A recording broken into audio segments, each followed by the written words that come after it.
2. So, this morning is Outlaws Alkenstar High Noon. And as we've already discussed, I worked really hard to get this campaign prepped ahead of time. And we're playing on Foundry VTT, which has great Pathfinder integration. We got some really good mods cooking.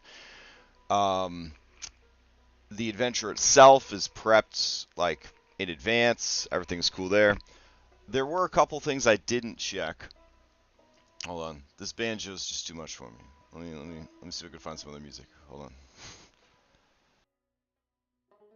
It's like lilting me, like lilting. I'm kind of like falling asleep, but not fully falling asleep. So I'm gonna see if I could. Hold on. Is there anything else? Um. All right. Let's see. Inspirational Western. Let's do it.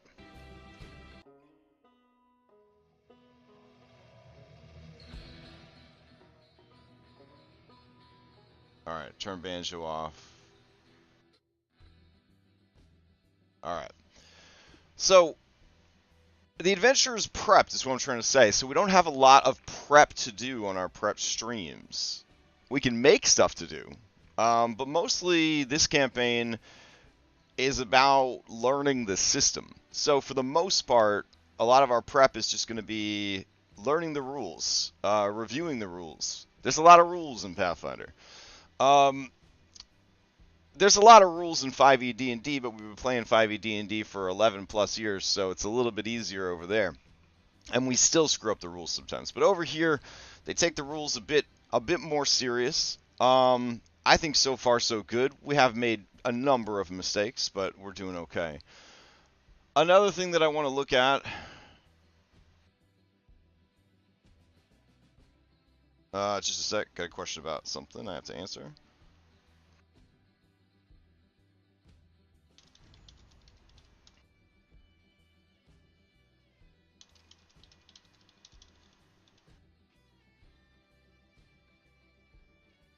All right. So let's see.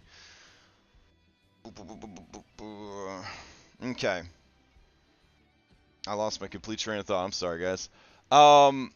Yeah, so one thing I wanted to look at was maps. So there's a lot of maps included with the adventure, and I found some maps for some of the city, but look at these gorgeous maps here from Rakdos Maps on Twitter.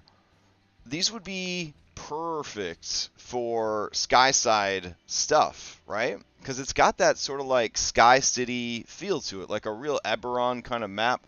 And these are different places in Ravnica.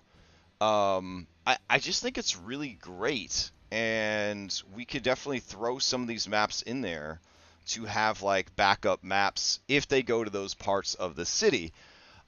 Right now, neither group is really in a position to do that, but I am planning to probably off stream um, take these maps and put them into the game because I think that they are perfect for Skyside, and they kind of capture that flavor of Skyside really well.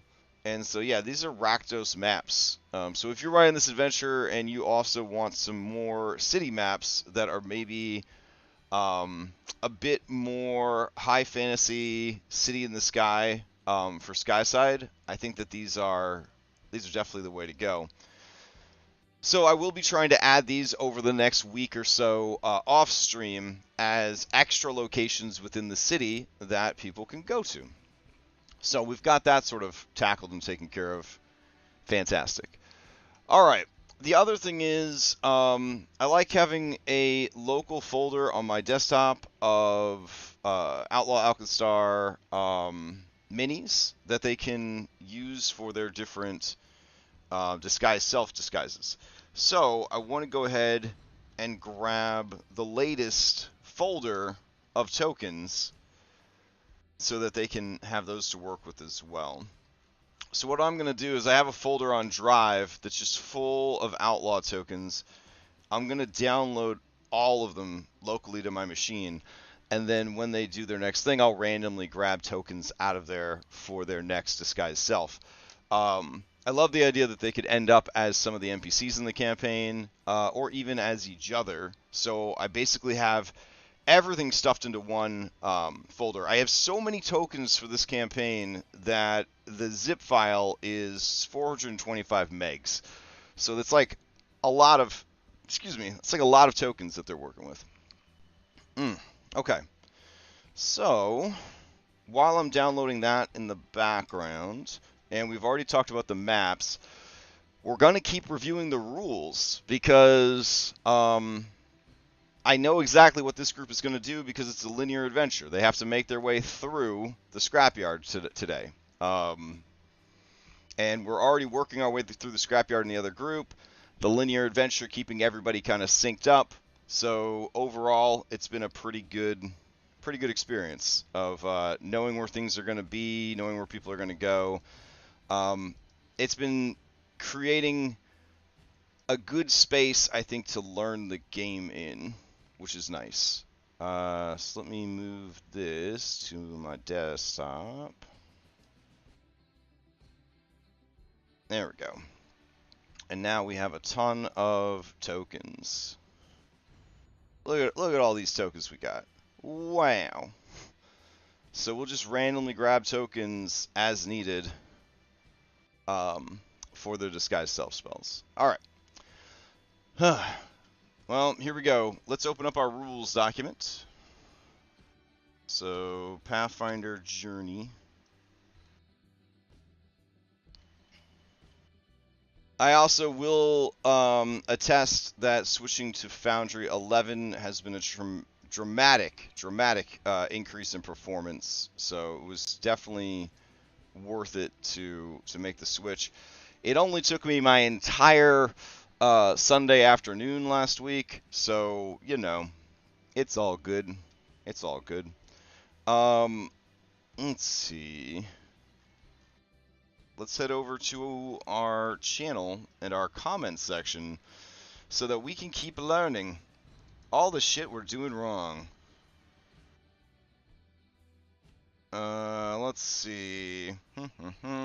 Scrolling back through time.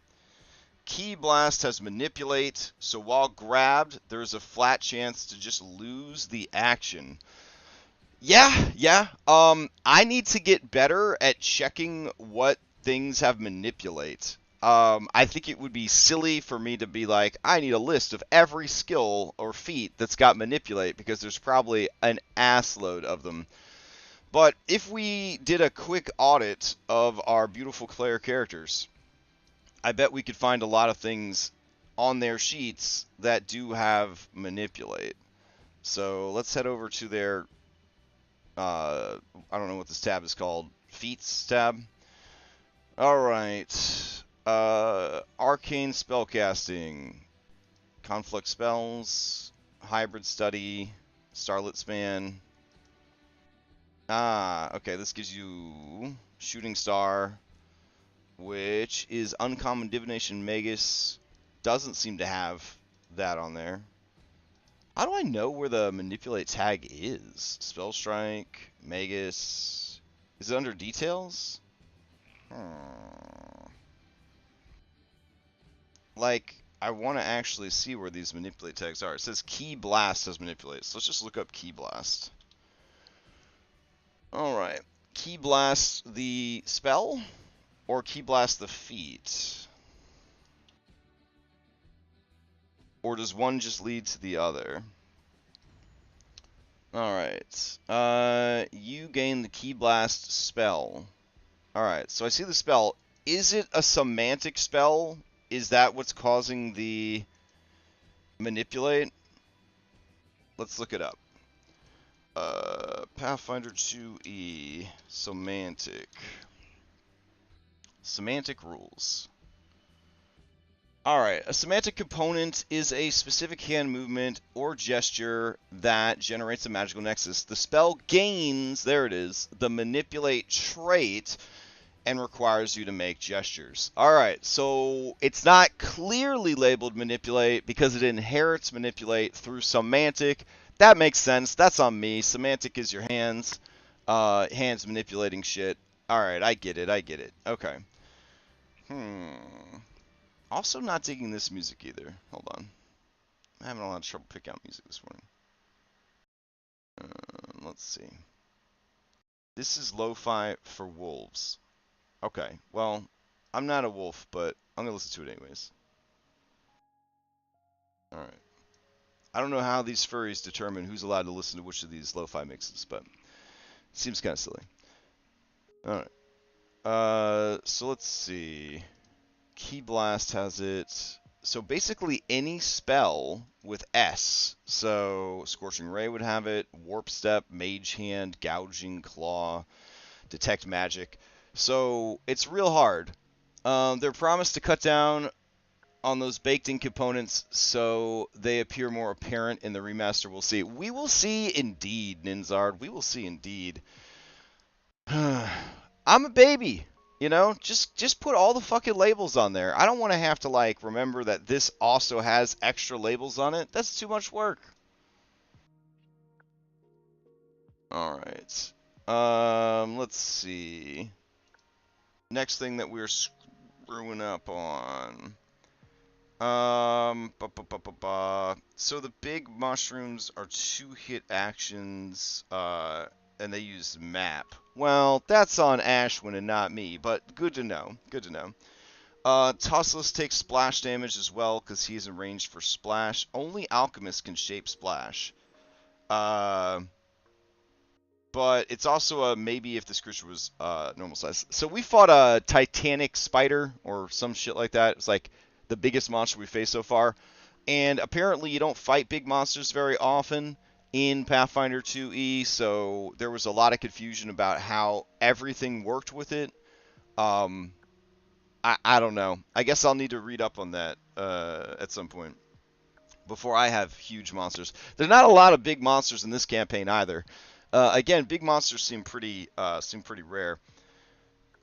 Just so you know, Stealth Hide is secret in combat normally, so players don't know if they hid in combat successfully and can use flat-footed on enemies. Oh, so stop being so generous about whether or not they know that they stealth, because that might change the way they decide to make their attack. Alright. That's cool. Let's see. Closing a door on enemies. Most creatures can easily destroy a normal wooden door, but the strat still works. Okay, so this is regards to our game on Tuesday night, where we realized that opening a door is a manipulate action, and manipulate actions trigger opportunity attacks, which is wild. Absolutely wild. So if we go to Opportunist, you get Attack of Opportunity. And a creature within your reach uses a manipulate action or a move action, makes a ranged attack, or leaves a square during a move action it's using. These all trigger opportunity attacks. I think Ashwin are both too nice about attacks of opportunity, but we, the players in Abomination Vaults, are becoming ruthless. We want to get every fucking attack in that we can. So we realize that when a monster opens a closed door, we can punch it in the face. So our new strat is to close doors in the monster's faces and then wait on the other side of the door for them to open the door. It's shameless, I guess, but we're trying to live here, people. We're doing what we can to live. Let's see. I should probably reply to these that I've checked them out, just to kind of like clear the list here, but that's fine. Let's see. Spore attack is a ranged attack. Tussless could have attack of opportunity. This also means that the Ashwin is the sweetest Australian cinnamon roll in the world. It must be protected at all costs. Absolutely. Absolutely. He put up with some real shitty behavior on my part on Tuesday when Chamomile had a nervous breakdown and just started throwing a fucking fit, and Tussless was being a poop about his bad rolls, and Remy was just sad because the current build he has is still not the build for him. He needs an even better build to be happy. I hope someday he finds that perfect build that makes him happy. Keep in mind, most creatures have a different attack of opportunity action, so it might not trigger on specific things. That's a real pain in the ass, Dom. I think everything should have the same opportunity attack. I get tired of this shit. Let me open up the Gold Tank Broker. This is the guy that apparently the fight against these guys was supposed to be way harder than it was. Nope, these guys have real attack of opportunity, so they should have absolutely TPK'd my group, because they were using manipulate actions, left, right, and center, ranged attacks within melee. They should have gotten punched in the face way more times than they did. Technically, this campaign ended at the bank. This is all just a dream, right? As they died on the floor of the bank. This whole campaign is just a dream of that they had dying on the floor of the bank. Well, you would think so, Ninzard. You would think so. But if you're a monster that's living inside a 10-foot by 10-foot room with only one door, what are you really going to do? Just hang out in there until the adventures go away? That's crazy talk. Anyways, Abomination Vaults is a terrible adventure. Okay, let's keep going. Familiar independent action does not allow valet. This broke my heart. The doctor says it explicitly calls this out. What it does give is 2 item interactions for 1 command familiar to get 2 scrolls or wands for 1 action, or pull an item out of a backpack or stowed item. This saves you 1 action. As below. Independent. This is a familiar ability. In an encounter, if you don't command your familiar, it still gains 1 action each round. Typically, you decide how it spends its action, but the GM might determine that your familiar chooses its own tactics rather than performing your preferred action. Well, that would be really mean. This doesn't work with valet or similar abilities that require a command if you're capable of riding your familiar or similar situations. So valet is good, but it ain't that good because I'm still losing my precious action economy to that shit. So, it is nice because I don't have to drop my items on the ground, but, like, it could be better, you know what I'm saying? Could be better. I think that it's a must for Alchemist, that alchemical familiar. You give that valet, that's the good shit right there. There's still the option of attacking the door or athletics breaking it. Yeah, that's what the doctor was saying. Dr. Robinzora was like, yeah, maybe 1 time and then the monster breaks the door. You know what I'm saying? Push up glasses, the person hidden from you while they're opening that door. Yes, but like you're still opening the door when you become visible. As the DM, I would at least give them some cover from the door against that opportunity attack. But I would say that if you know someone's going to open the door, yeah, you could probably pop them in the face. What we really need, Dom, now that we're on Foundry 11, hear me out. We need Ripper's What Way Does the Door Open mod. Do you know what I'm saying? Like, just kill everybody's browser, everybody's Foundry. We'll just murder it. Where is it? Ripper's Open Doors. Let's see. Oh, we need to put Foundry VTT, otherwise we get a lot of porn. Here we go. The Ripper 93. Hello, I make Foundry VTT models. Hell yeah, you do, boy. Alright, let's get in there. No, don't take me there. I want to see your stuff, kid. Alright.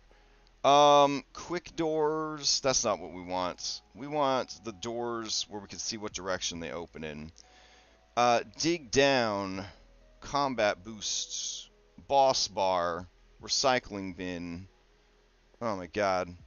Let's just type in doors here. Quick doors. Did he get rid of what direction doors open? Maybe. It felt like it was kind of a killer. Very simple. Enable the tool. Clicking a wall will create a door. That's fun.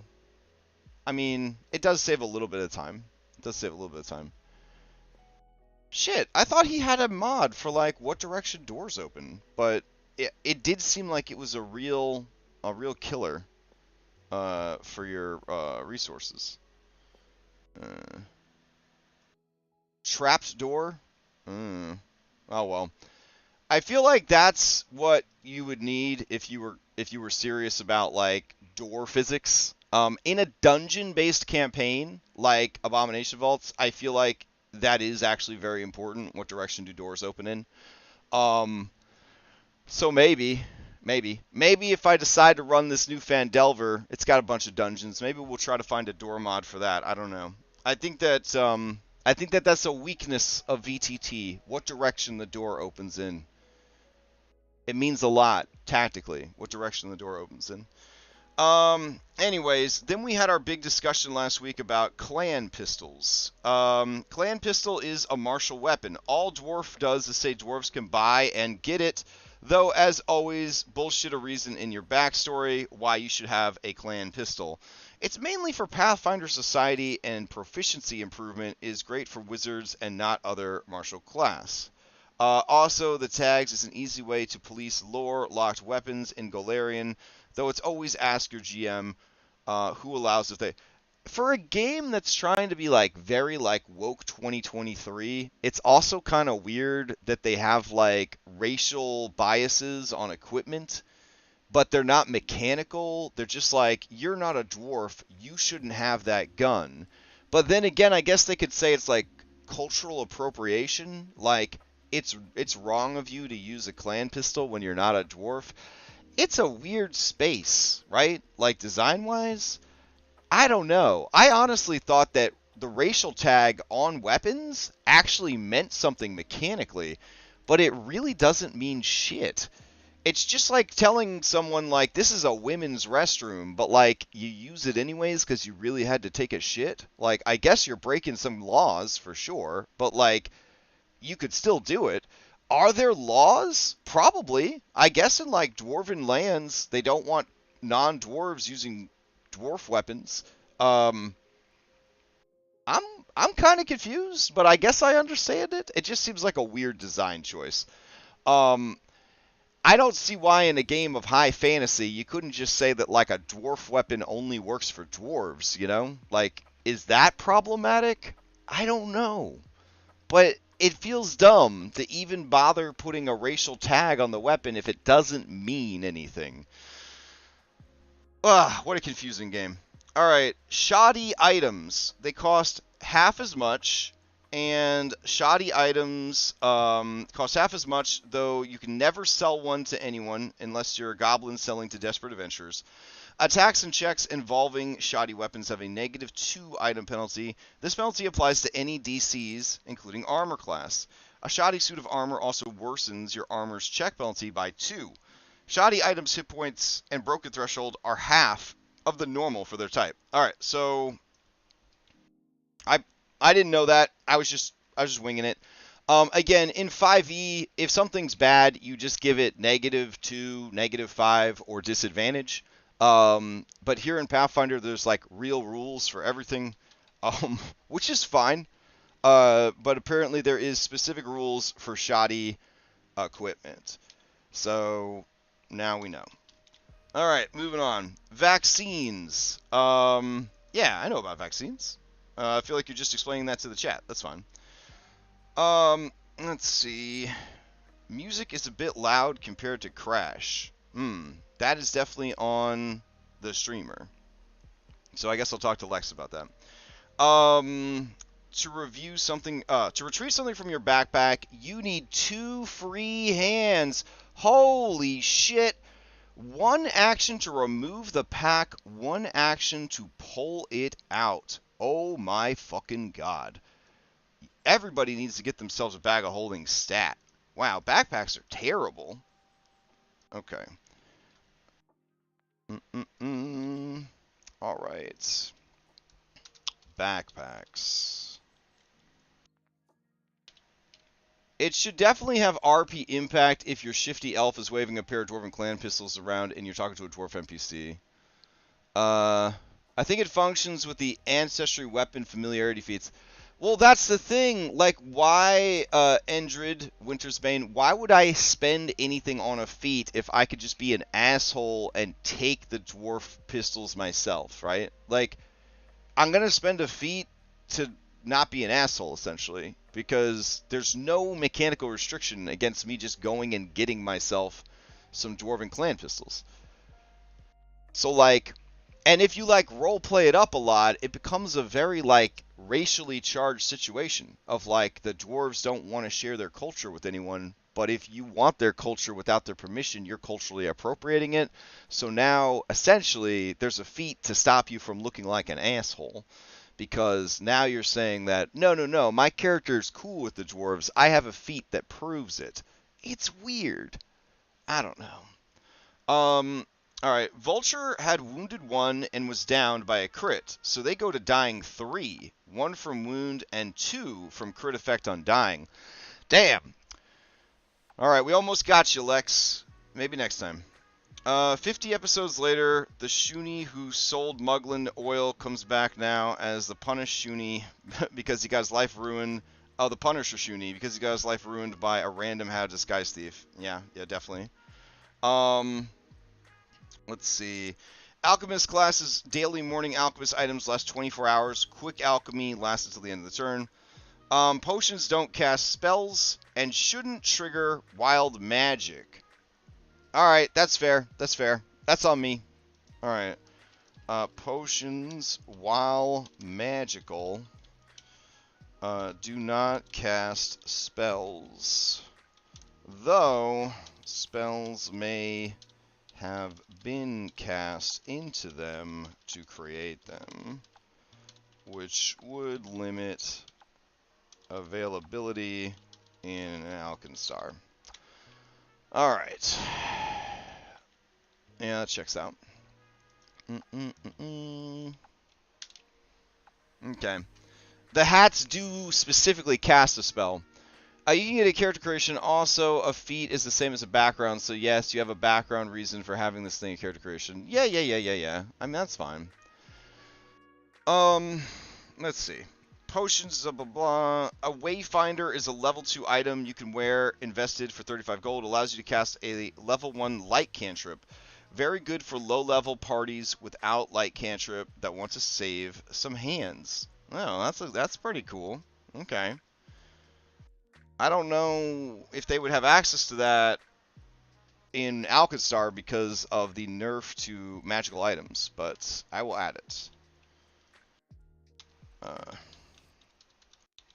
Alright. My compromise is they could put a lantern on their hip, or their belt, essentially.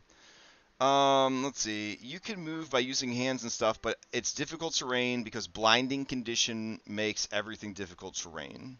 Alright, fair. Focus fire could help a lot here in the bank. Yes, I agree. Focus fire is not an ability, it's a tactic, and they weren't using it. So, agreed. Let's see. This is where planning helps. After you fought the enemy at the banker's house, maybe take an hour and do some recall knowledge checks. To get that, this monster has extreme fortitude, high reflex, and moderate will saves with mindless, and plan accordingly. As you can know, trip and grapple is hard to do on them in general. GM can easily check with monster building guidelines to know what you can and can't tell them.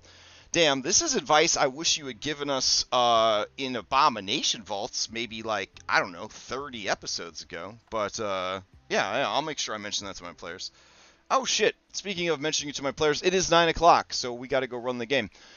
Tomorrow morning, we got Curse of Strahd Daybreak. God only knows what those crazy kids are going to get up to next. Well, I mean, the random encounter tables know, but we'll see what happens.